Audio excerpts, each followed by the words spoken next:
As is good old tradition, Saturdays is decoration day, and I should put those Klar lights here on the wall. Already drilled the holes. Happy with all of them, but that one, which is the most critical one, as it should be. Yeah, let's see how it will fit and hold.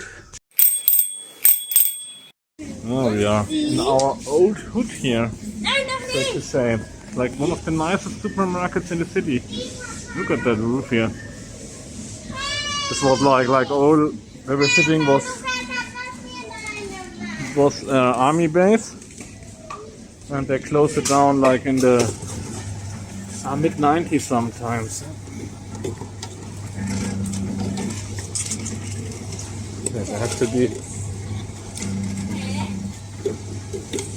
Das ist Fans. So the problem is that those bottles are not quite uniform.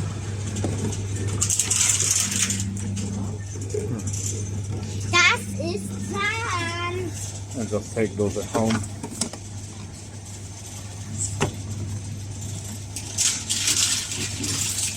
Let's try again. Yeah, but yeah, we went to the dentist today, so we have to go to the big city. Like just a control thing for the kids and get our 75 cents here.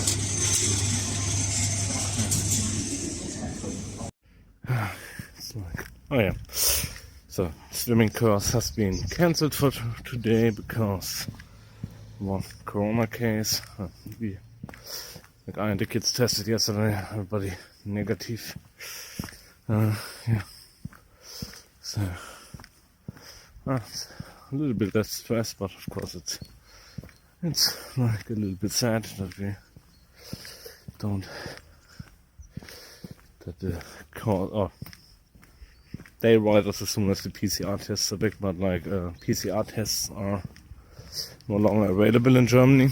Like don't have enough tests, and like the corona spike is quite extreme and doesn't seem to slow down. So it's really, yeah, it's like a little bit of a fatalistic situation at the moment. Like where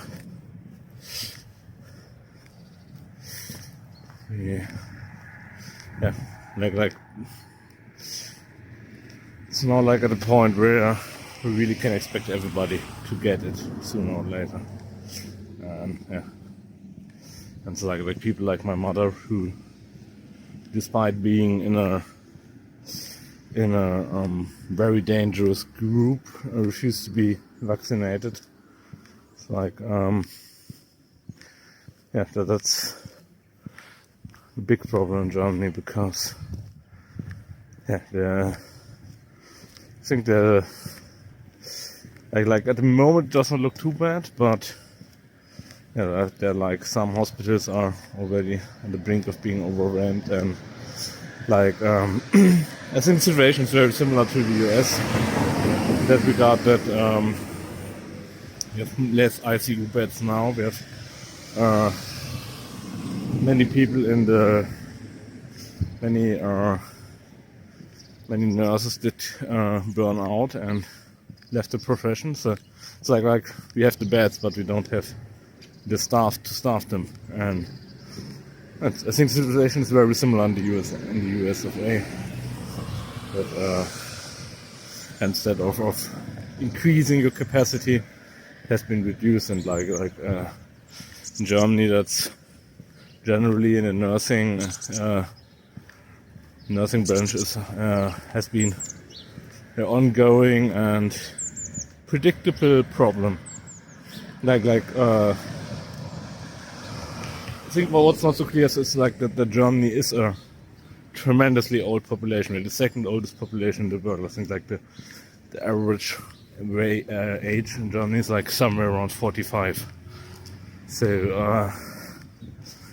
we have like a huge part of our population which is in the risk groups, for Corona, and yeah, and so like with all the high infection numbers and such, the potential here to be hit very hard is much higher than most other countries. I think like Italy has a somewhat similar situation, but the population there is overall younger. They were hit quite hard. I think only Japan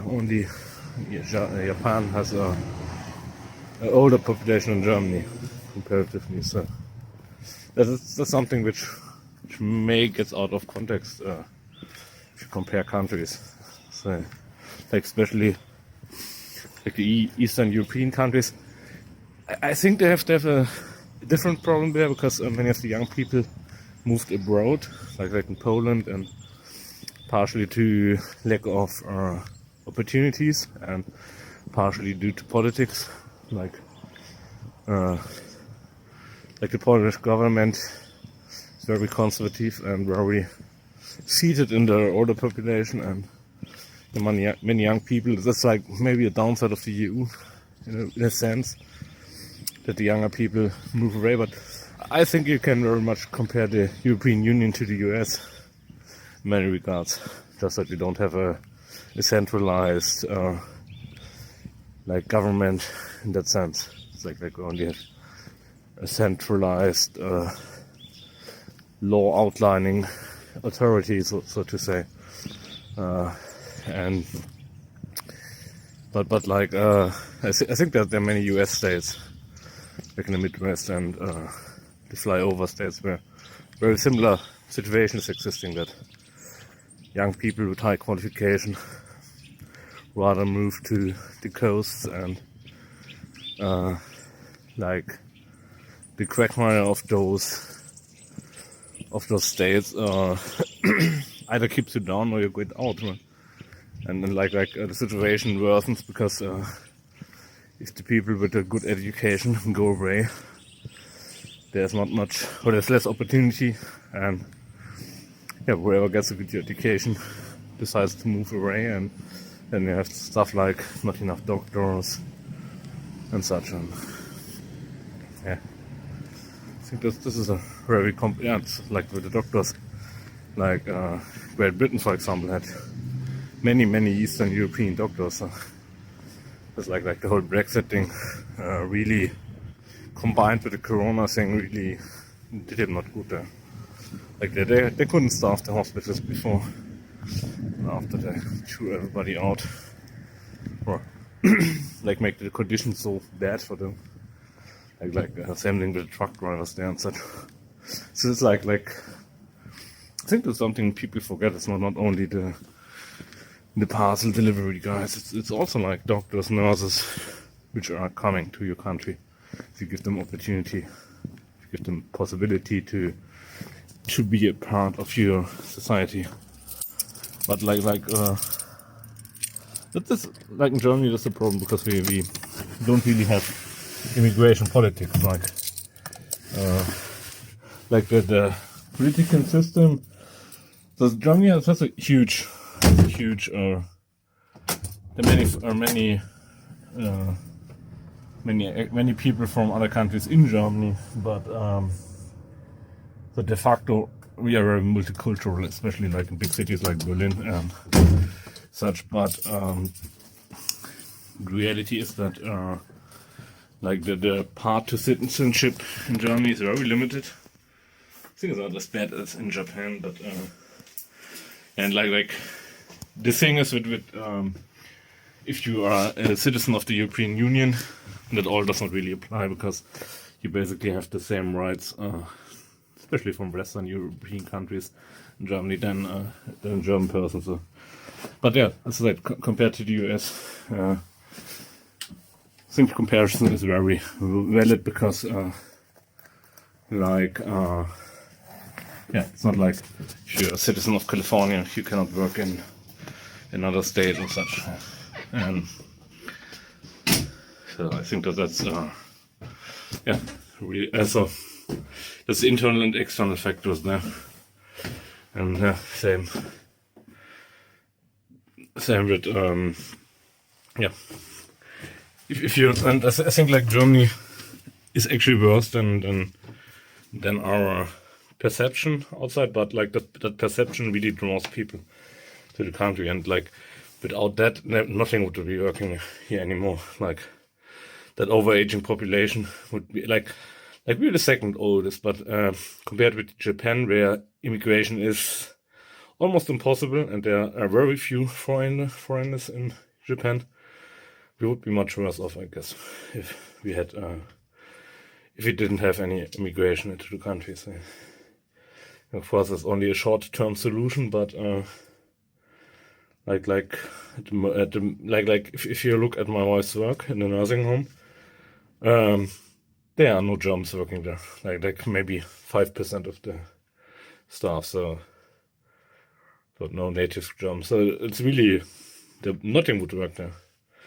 Every patient would just die because if you have like one person for 30 patients, that's not working. Like they would want to have maximum one for 5, and that's even stretching it. So yeah. Okay, enough rambling. Time to go to work.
So another dotty diorama, tennis players,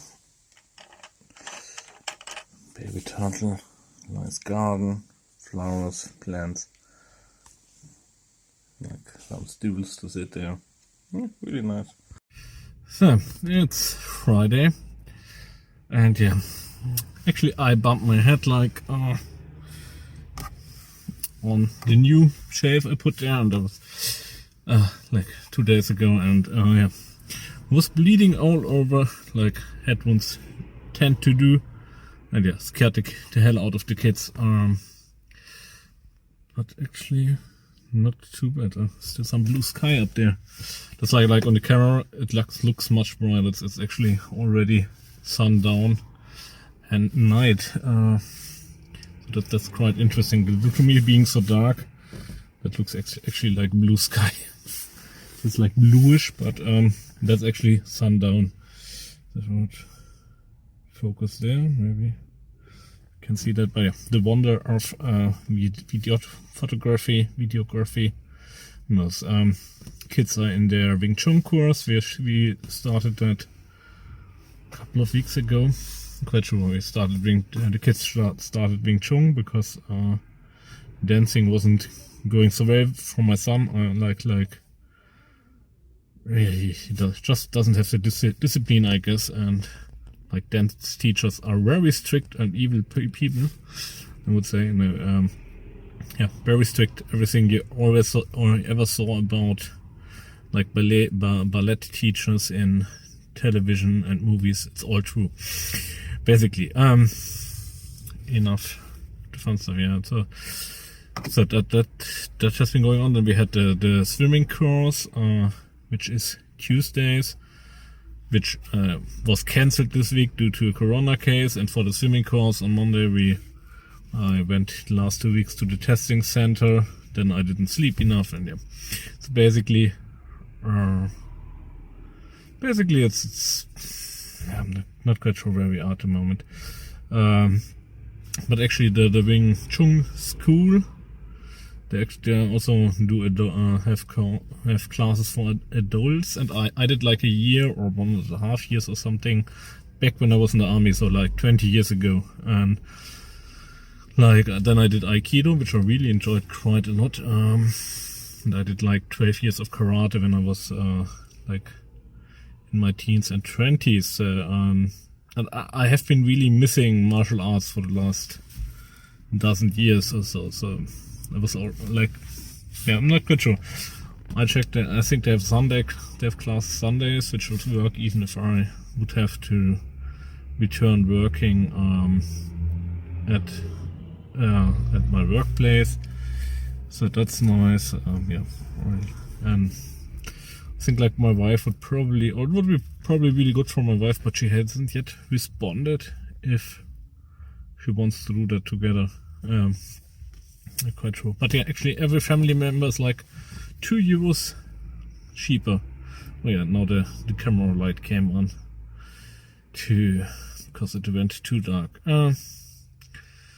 Yeah, so that's like the situational update at the moment.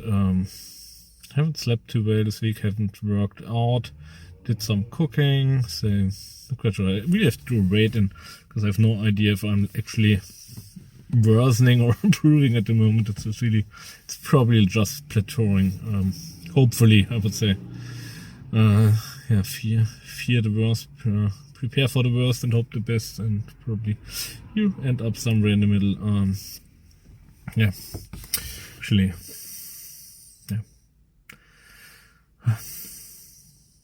Somehow totally stressy and like it's really the night shift my wife had. What was it this week on Monday, Tuesday? Quite sure. Or was it already last week? I can't like that night shift really put us all in a nosedive, and we didn't manage to come out of it. Neither me nor her nor it's really like she only has like, or it's like it was her second night shift ever at work.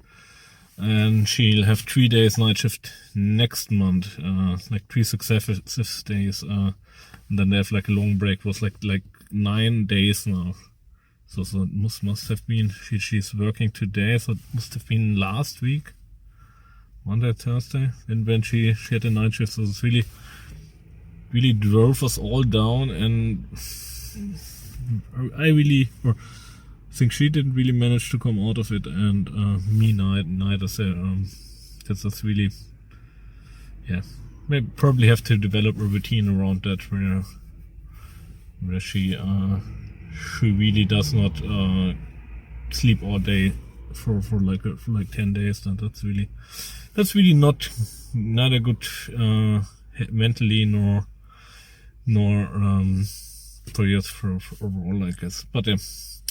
And like the thing is, that the influence that has on me is like, well, it's like noticeable, and yeah, and on the kids probably as well, or to a lower degree, but yeah, really stressy. Yeah. So, see, I don't know. It's like at the moment, it's really difficult to grasp where everything is going. Yeah. Like corona numbers are through the roof. Like some people, or it's like oh yeah, half the people say it's like Omicron is much. Also, it's much milder, so it's no problem. On the other hand, it's like we always have this like effect in the ERs and such, and like following a couple of weeks, and at the moment nobody really knows. Like if you look at the infection curve in Germany, it's extreme. But on the other hand, like we are now at our testing capacity. I'm not quite sure if like in the last big outbreak or last big spike last year or this time, if there was even testing capacity over. So it's like now in schools, my son gets 3 tests, like Monday, Wednesday, Friday. They're testing in the morning, and it's like the quick test, which is not 100% reliable, but like from my wife at work, they had like 2 positive people there, and she told me that like doing the test there, it went to positive like right away. So like usually you do the test and then you put it there and you wait for 20 minutes and nothing happens, but like with the people who had it, it was like positive like in a second. So probably more reliable than we many people think, but yeah, it's really not under the whole Ukraine situation where nobody really knows where it's going or who's going to benefit from that. Yeah, it's not. I'm not so much behind it because like I'm always in this like for me it's absolutely clear that any major military conflict today like for 60 years cannot really produce any winners, and like what we have seen in the Cold War or the proxy wars, which like you could probably call Ukraine that, but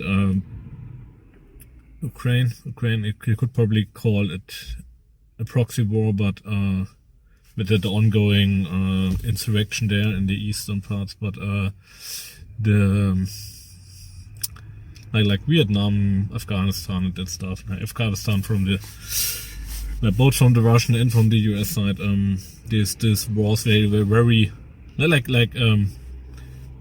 watched too many Vietnam docus, but like they had the rules of engagement where it was very important that like the American bombers don't kill Russian military advisors.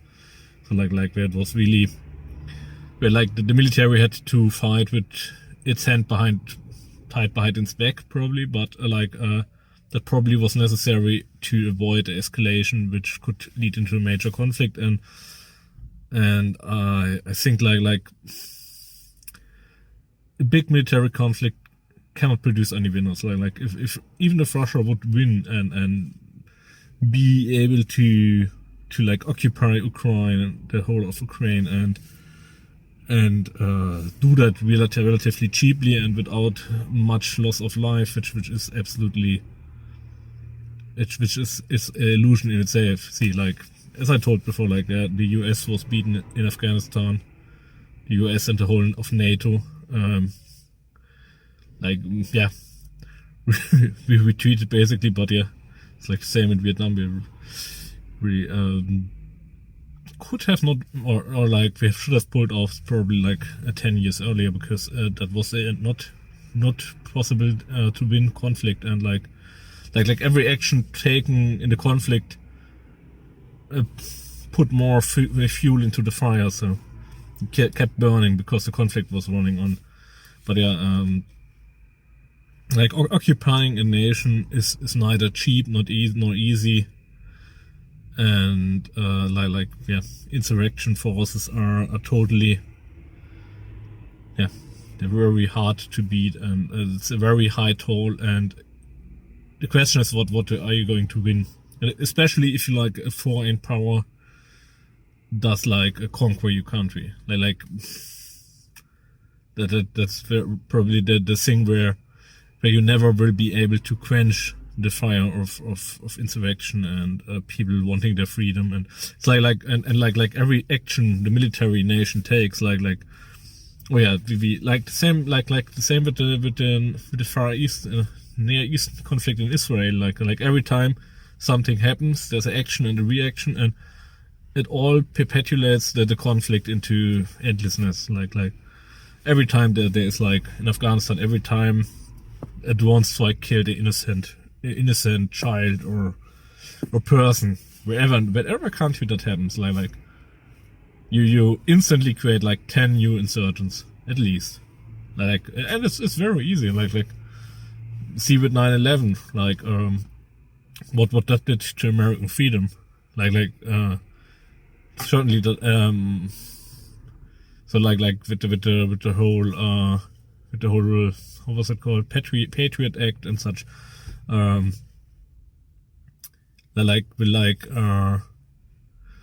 Like terrorism is a form of political activity, and reacting to terrorism is actually what terrorism wants to provoke, and that gives terrorists the power they have.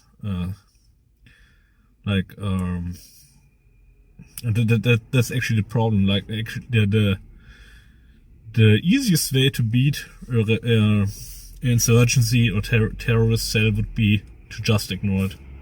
Like, yeah, it's like traffic, man. Some people, or ignore it mostly, let's say. Like in traffic, people die every day. It's a thing, yeah. We have safety regulations to make it. We strap ourselves in. We take driver licenses and classes and do like car registration and stuff. But basically, everybody knows when humans are allowed to drive cars, people will die. People will go to the emergency room. People will be crippled on a huge scale, and let's not even talk about environmental damage. But yeah, that's something we just take for granted, and it's totally okay. We're totally accepting of that. And even with such events as 9/11, like terrorists, the threat of terrorists, of being killed by terrorists in almost any country, even Afghanistan, so is relatively low. So the problem is that like the terrorists do the bombing, then you do a drone strike, killed like 3 innocent bystanders. The brothers, sons, mothers, fathers of those innocent bystanders will be the next generation of insurgents. And if not, then it's really good PR for the terrorist organizations. Like the same, like in Israel when they put kids in the front row. Yeah, it's not for protection. It's they want the kids to get killed. It's totally clear, because every dead kid is like millions of donations, and yeah, it's giving you probable cause. Like that's yeah, and maybe some people, or it's like for most people it's not as clear to see, but like terrorist organizations do that all the time, like provoke like the government into overreach, into drastic action, and by that actually perpetuating the whole insurgency and getting like support in the population, because yeah, let's say any side in Israel and Palestine, if either side would just cease any military action at all, the other side wouldn't stand a chance of justifying anything they do. It's like it actually only takes one to stop. That's like the whole thing with India, with the peaceful protest movement in South Africa, wherever. Those movements have been successful because they broke the cycle of violence, mostly. And I think that's something many people overlook. But the problem, on the other hand, is if you're like in a democracy, the problem is like, oh yeah, terrorists kill innocent person, 100,000, and if the government says, oh yeah, it's just the risk of life, we can't do much, we'll do a little bit here and there, we'll search for them, we'll try to avoid those, but we will not impede the freedom of any of our citizens or do anything to worsen the life of everyday people. Then there are always like populist people, populist politicians which say, oh yeah, let's see, oh yeah, the government is doing nothing and we are dying on the streets. It's really terrible. Vote us and we will solve all these problems. We throw out all the dirty foreign people and bomb all the terrorists, and then when you reach that state, like those they do that, yeah, and then they will perpetuate the conflict, and the ongoing conflict will be the reason for them being in power. And that's absolutely what in Israel is happening. Like they have those very reactive right-wing governments for many years, because that's just a cycle. Like they do action against the terrorists retaliate, then they retaliate, and that's the reason they stay in power. It's like if they had like a peace government which would say, oh yeah, we'll restore or create more freedom for our people, and we won't do retaliation. We won't do like bombings in civilian areas and stuff like that. We maybe will arrest some people here and there, but we won't do as drastic stuff as we are doing now. That will probably get them voted out and then replaced with a government as they have at the moment very easily. I'm not quite sure. Maybe it needs a person like Mahatma Gandhi or Nelson Mandela to tell the people that you can actually be successful by being peaceful. Yeah, and that's probably the most long-term solution for internal conflicts of that kind. But yeah, who knows? It's like at the moment, I really don't know where humanity is going at that point. And I'm rambling on way too long. I have to get the kids from the house, I guess. Guys, thanks for watching. I hope it wasn't too long, and I hope to see you next week. And yeah, share your thoughts and such. And really, yeah, I think that the world would be a much better place if we could actually acknowledge that like war is relatively pointless, and we could probably reinvest all that investment in all that fancy arms, tanks, planes. As much fun as they are and as interesting as they are, we could probably spend that money much wiser in stuff like education or having food security for kids and adults as well, stuff like that. That would be a much wiser investment, I guess, overall. That being like I say this as somebody who served in the military and such, but yeah, it's we really could spend our time and money much wiser, and like I really really can't understand hawkish people on. I think those people have mostly have like some of them are clearly opportunistic, like that's the thing that keeps him in power, and others just have a very limited understanding of the world. It's like those generals which are calculating mega debts against mega debts and saying, oh yeah, if we strike first, we will only lose like 90% of our population, but they will lose 99% of their population, and then we will have won, and we'll be rulers over the rubble of the world, leftover rubble of the world. So it's like yeah, there must be, or you must have really lack of understanding and humanity to evaluate that option and thinking that there is like a victory in that scenario. And I think like actually with the mutual assured destruction, I think that the idea behind it was like, oh yeah, we're making each other, so we are keeping our power level so that a war is actually not tangible for either side. That certainly had like a level of guarantee against a major conflict, but actually on a non-strategic scale without nuclear weapons, there would have been no real victory as well. It's like in Germany and Japan, people see like the post-war reconstruction and economic growth, but and say, oh yeah, look there, we wouldn't have had that, and we wouldn't probably have the United Nations and stuff like that, and maybe less peace without the Second World War. But I think any nation who participated in that war would have probably had a better standing without losing all the people, spending so much money into arms and such. Yeah, I think we all would be in a better place now, maybe to some degree. Like the post-war, like the post-war thing that we. Yeah, that's the thing with the Ukraine. And I'm rambling on and on.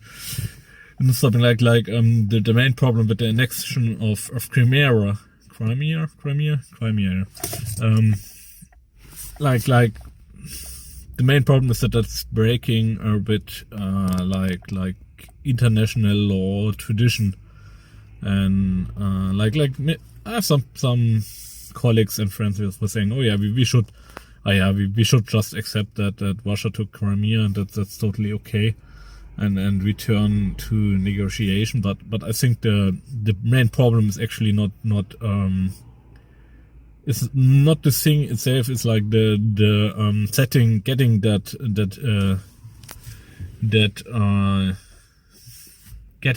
allowing that case to be like going like that, unpunished. Like doing a major annexion and violating the borders of another nation in that way, and having that being accepted. And I think the only other case I can remember is like Tibet and China, and I think like the it took like 50 years for that to have a level of acceptance, and it's like political is not quite there, but like China has now a place in the world where that's not like the thing which comes up every time, but like in the 90s until like 2000, I think that was like whenever China came up, there was like, oh yeah, what about Tibet, and what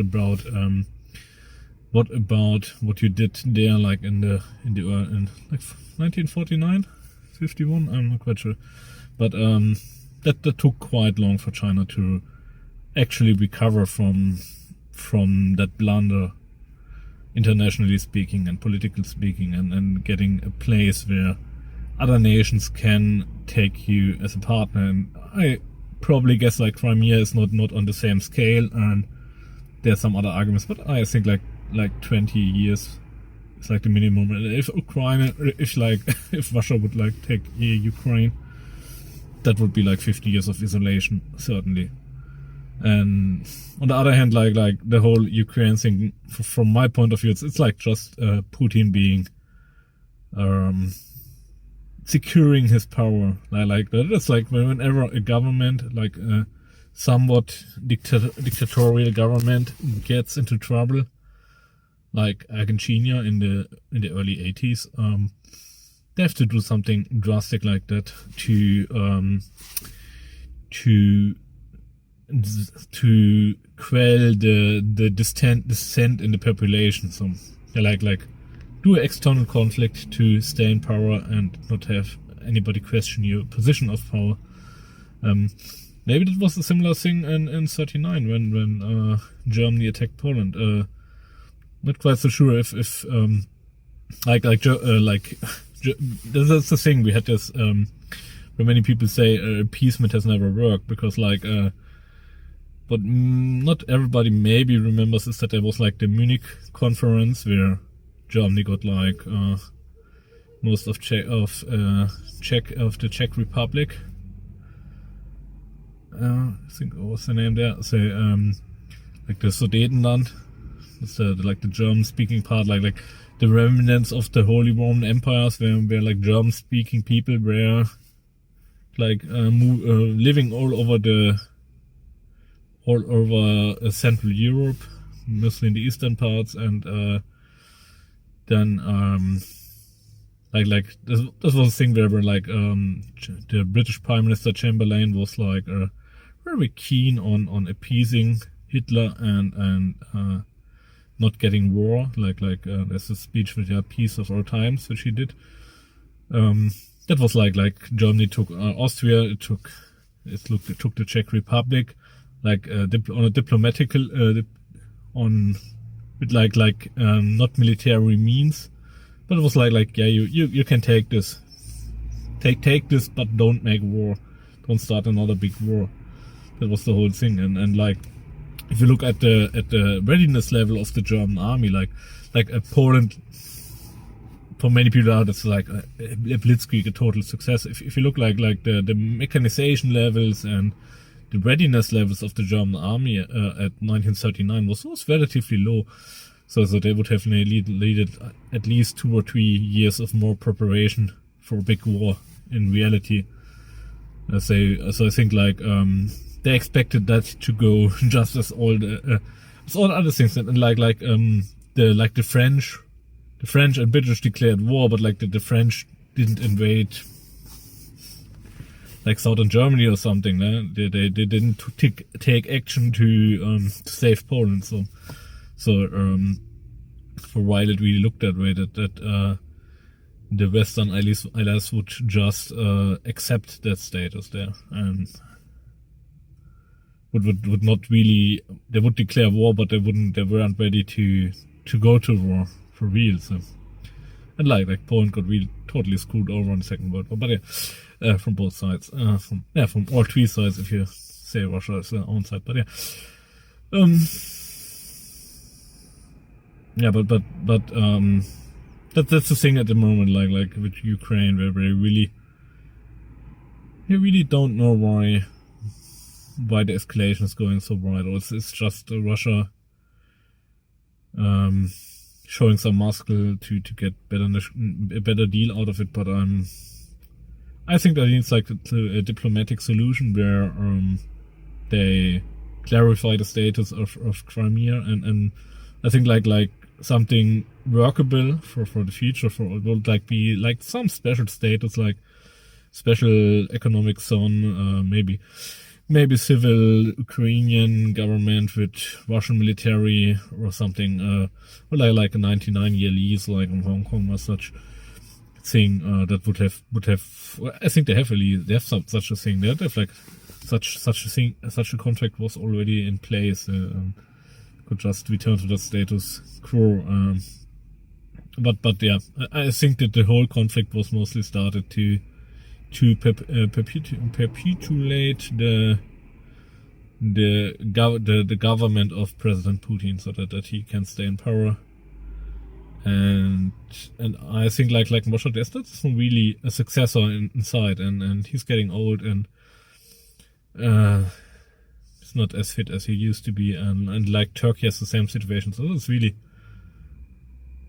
a problem if you have a strong main leader and like who can't even groom his successor. If you take Stalin as example or everybody else, yeah, all the same. Yeah.